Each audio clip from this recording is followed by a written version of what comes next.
Hello, Jörn. Here is the dashboard of the Sherp, and so here is the levers. So you will need to find the clutch pedal safety switch, which is located right under this pedal. You can see this blue safety switch. Here is this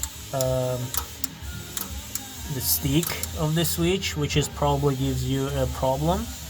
So to bypass this switch, you will need to take out this wiring, and there is two wires goes inside of this hole. So you will need just to put that two wires together, and it'll bypass this switch.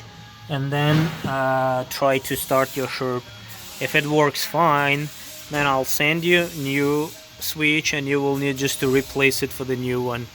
And another quick tip for you: you can see that there is the wires goes in, but you still have a hole, which